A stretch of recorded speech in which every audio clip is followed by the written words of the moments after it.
Hello there. I hope that you are safe and well. Today is a very exciting day because we are continuing our 4-part series of transformational change. This is obviously a monumental time for all of us regarding change and the need for transformational change. We've kicked off our 4-part series last week with part 1, individual transition and change. In this video, we will address part 2, steps to developing an effective change leadership strategy. And then next week, we'll address the pitfalls to avoid in leading change successfully. Lastly, we will address in that 4th week the ways to increase change maturity throughout our organizations. So today's topic is very important because any change management starts with a change strategy that comes from leadership. If the change strategy is faulty, any attempt to effectively manage that change will encounter problems. The change leadership strategy is the foundation of the house that is built through change management. If you've ever seen a structure built before, then you know that a faulty foundation will lead to critical problems throughout the building of that structure. So there's 9 very important elements to address when developing the change leadership strategy, and we're going to get into those right now. So number 1 is understanding your burning platform. That's the reason why you need to make that change happen.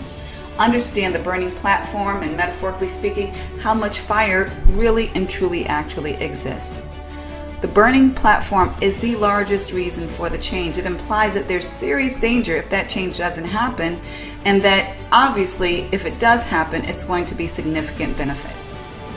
Number 2 is ensuring that the vision and related goals for that change are clear to you and clear to everyone who is going to need to be a support in making the change happen.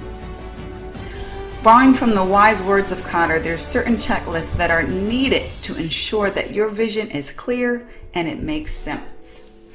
So making sure your vision is clear and it makes sense includes ensuring that it's simple to understand and it's clearly focused on a specific direction or thing. It is communicable. So that means it's clearly and able to be communicated to others in a way that they easily understand. It is imaginable. It's a believable idea is what that means. If you cannot get others to believe in that idea, then how are you going to get them to participate in it, to support and contribute to it? It takes more than one person to make an organizational transformation happen. And it is desirable. That means that people see what's in it for the organization. And hopefully they see what's in it for them. They can see the benefits. It is feasible. And that means that the vision is doable. So it's not just benefits that are tied to it, but they know you've done your due diligence, you've done your research to ensure that this vision can actually be implemented in a reasonable way successfully. And lastly, you want to ensure that your vision is flexible. A vision is an idea, it's a picture. It's not the implementation itself. So when you're embarking on something new, then you must expect that unexpected to happen. You must anticipate the need to adapt and be flexible. And this is more true the bigger that transformational change is. So number 3, as far as the strategy steps that are needed for change leadership, all alternatives should be identified. Sometimes as leaders, we want to know exactly what we want to do, and we don't want to see any B or C option.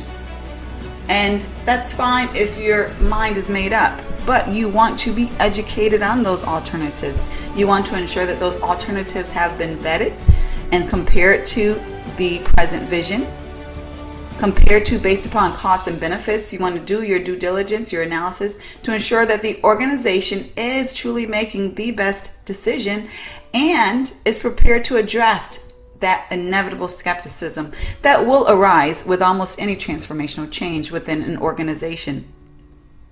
Number 4, the sponsors for the transformational effort need to be identified, present, powerful, and known. So these sponsors are champions, and they are heard in order to gain influence and to gain support that is going to be needed.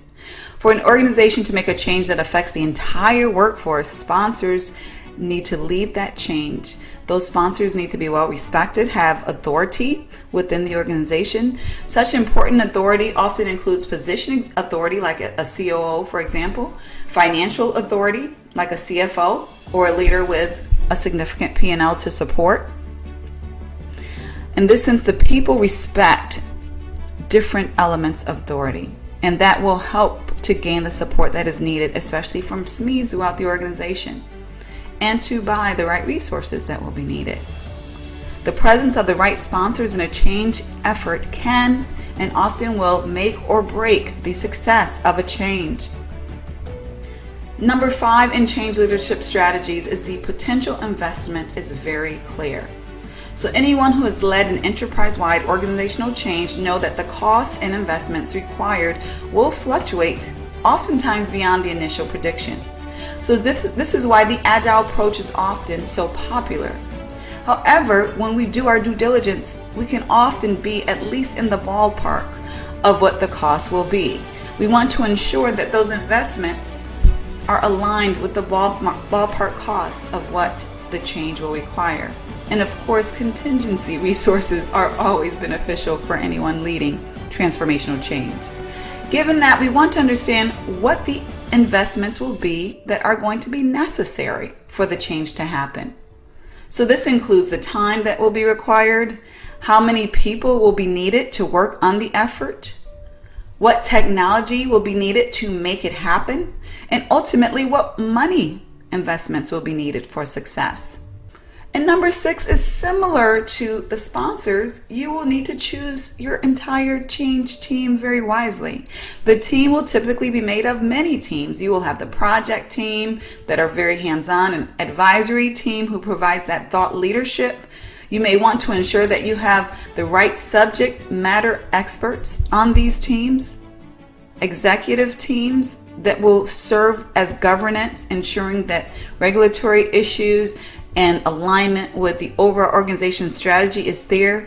The right champions who will be your power messengers need to be part of your team evangelists, and the right influencers. These are very important elements of your teams in order to institutionalize the change and make it doable for the masses of the organization during the change effort and beyond.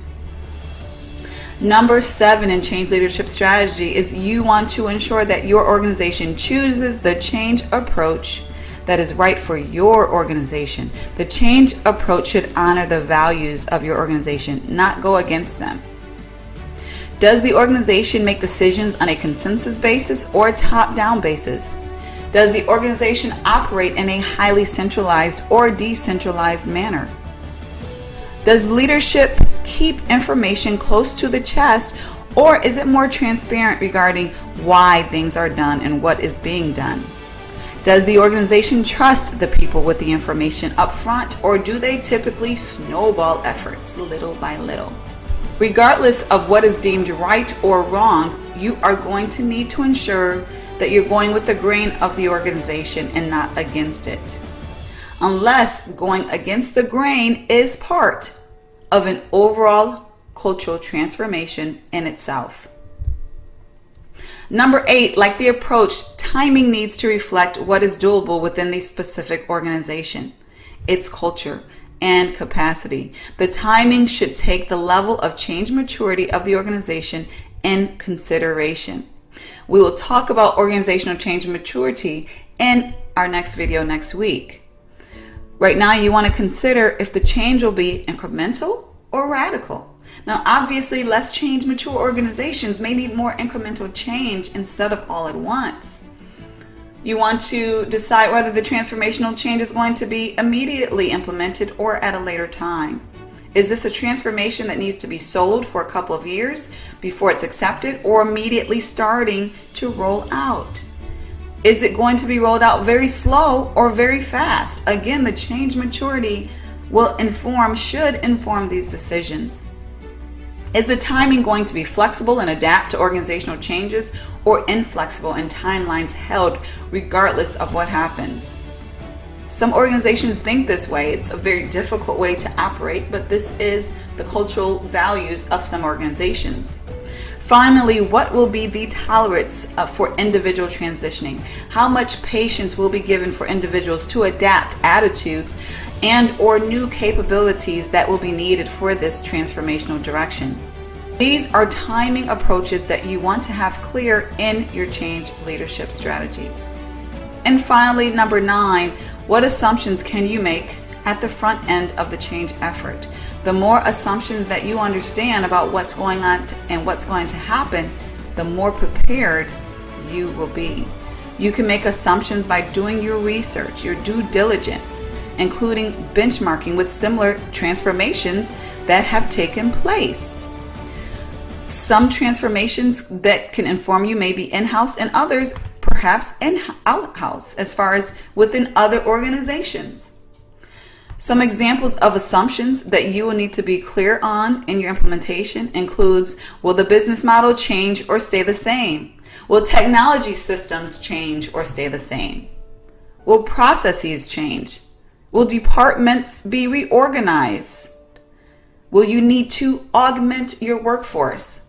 And what about customer training? Well, the customers need to be trained, skilled, and or informed regarding the transformational change that is happening within your organization. Employee training, is that going to be needed? What are the planned business interruptions? What are the unplanned business interruptions? Will there be a specific dollar limit to making this change happen? Will there be a specific time limit? So your assumptions can obviously be endless based upon the needs of your organization, but you do want to be clear regarding what they are.